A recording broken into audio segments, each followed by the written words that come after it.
Bonjour à tous, bonjour. Donc aujourd'hui, on va poursuivre d'autres projets de Revit, c'est-à-dire aujourd'hui, on va travailler sur l'application des filtres sur les chemins de câbles, c'est-à-dire quel est l'intérêt de faire ce travail-là. Supposons que vous avez plusieurs chemins de câbles. Là, vous avez des chemins de câbles pour les systèmes de VDI, c'est-à-dire les RJ45, les prises informatiques, les prises de téléphone, et que vous avez aussi des chemins de câbles pour les systèmes de sécurité incendie ou bien des chemins de câbles, que ce soit de courant ondulé ou bien d'autres types de systèmes. Là, vous allez avoir besoin de créer des filtres pour chacun de vos chemins de câbles. Pour faire ça, ça va vous faciliter un peu d'identifier les chemins de câbles. Donc, vous savez que cette couleur-là appartient à ce chemin de câble. Donc là, j'ai un peu raccourci. Donc, je vous ai raccourci de travail sur la dernière vidéo que j'ai eu à faire. Donc, on n'est pas arrivé à faire l'essentiel ici. Donc, avant de continuer sur dessiner un chemin de câble de courant faible, on va d'abord s'arrêter un peu au niveau de la création des filtres. Ok. Donc, pour faire ça, c'est simple. D'abord, on a déjà qu'on est sur le projet de CDC CFO. Donc, c'est ce qu'on va faire aujourd'hui. On va cliquer sur VV. Ok. Une fois cliqué sur VV, on arrive au niveau de filtre ici. Donc, on ajoute des filtres, c'est-à-dire on crée un nouveau filtre. Ok.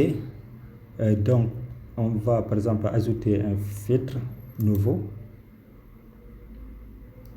D'accord, il y a un soleil bleu ici, en bas ici de la feuille, rouge plutôt. Donc, par exemple, je clique par exemple F, je clique sur CDC, CFO. Ok. Donc, ce filtre a quoi le nom de F, CDC, CFO. Vous pouvez après le nom que vous voulez ici. Donc, vous cliquez sur OK.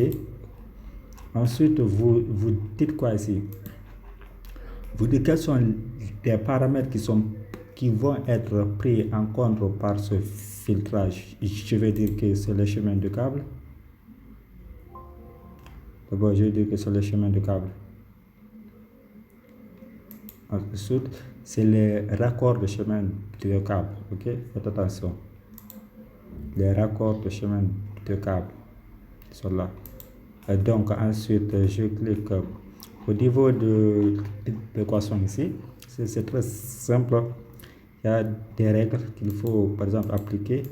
Par exemple, moi, je vais dire soit c'est par description, soit c'est par identifiant ou bien par donne de commentaires. Moi, je vais, par exemple, appliquer mon filtre au niveau de mon sous-projet. D'accord? Donc, comme on a déjà créé un sous-projet, donc on a mis les chemins de câble sur ce sous-projet. Donc, je vais appliquer le filtre au niveau des sous-projets.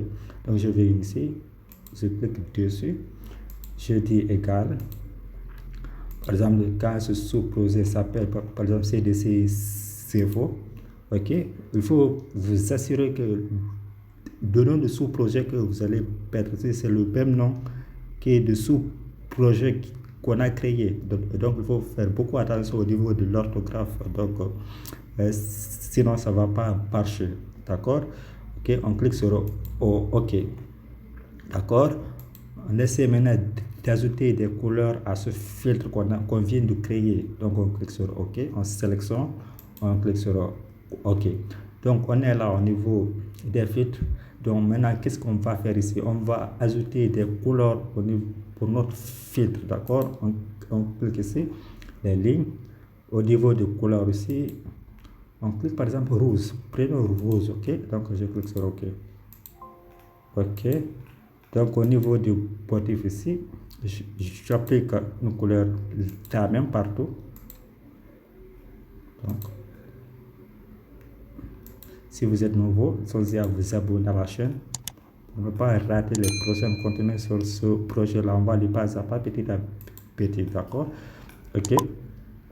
Et donc, on clique sur OK. Une fois terminé, vous avez vu que tous les chemins de câble appartenant à ce sous-projet, comme déjà le sous-projet s'appelle CDC CFO, tous ces chemins de câble, en plus les raccords de chemin de câble ont eu la couleur rouge.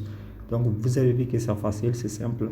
Donc c'est fini pour ce tuto. Donc on se retrouve la prochaine fois. Prenez soin de vous. Merci.